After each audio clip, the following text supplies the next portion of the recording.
Hi friends, ఈ వీడియోలో మనం ఐటీ యాక్ట్ 2000లోని సెక్షన్ 16A గురించి డిస్కస్ చేద్దాం. ఇక్కడ ఐటీ యాక్ట్ అంటే ఇన్ఫర్మేషన్ టెక్నాలజీ యాక్ట్ 2000.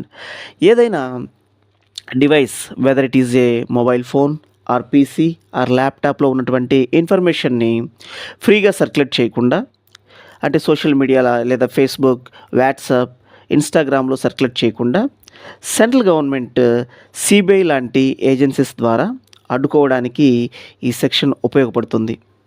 ఎందుకు అడ్డుకోవాలి అంటే, ఇలాంటి ఇన్ఫర్మేషన్ని ఎందుకు రిస్ట్రిక్ట్ చేయాలి అంటే, మన దేశ ఇంట్రెస్ట్ను లేదా ఇంటిగ్రిటీని దెబ్బతీసే విధంగా ఉన్న కంటెంట్ ఏదైనా ఉన్నా, అదేవిధంగా ఫారిన్ కంట్రీస్తో ఉన్నటువంటి ఫ్రెండ్షిప్ని ఇది డిస్టర్బ్ చేసే విధంగా ఉన్న అటువంటి పోస్టర్స్ని, అటువంటి ఇన్ఫర్మేషన్ని ఈ ఐటీ యాక్ట్ 2000లోని సెక్షన్ 69A ద్వారా అడ్డుకోవడానికి మనకి వీలుంటుంది. మనం చూసినట్లయితే సుప్రీంకోర్ట్ ఆఫ్ ఇండియా 2015లో Shreyas Singhal versus union of India మధ్య జరిగిన వ్యాజ్యంలో సెక్షన్ 69A యొక్క రాజ్యాంగబద్ధతను సుప్రీంకోర్టు కూడా సమర్థించింది. దీనిలో ప్రతి అంశం కూడా మన దేశ సమగ్రతకు ఎంతగానో ఉపయోగపడుతుందని సుప్రీంకోర్ట్ ఆఫ్ ఇండియా చెప్పడం జరిగింది.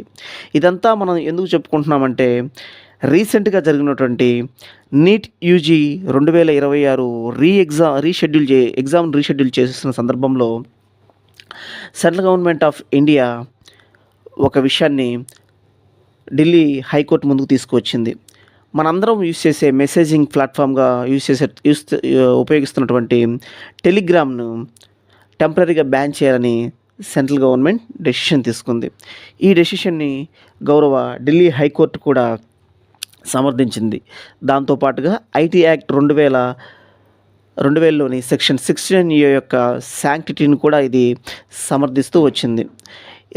రీసెంట్ డేస్లో టెలిగ్రామ్ ఒక డార్క్ వెబ్గా పరిణామం చెందిందని, సైబర్ నేరగాళ్ళు లేదా మోసపూరిత నెట్వర్క్లు మరియు పేపర్ లీక్ సిండికేట్స్ ఏవైతే ఉన్నాయో వీటికి టెలిగ్రామ్ అడ్డాగా మారిందన్న కేంద్ర ప్రభుత్వ వాదనను ఇది సమర్థించింది.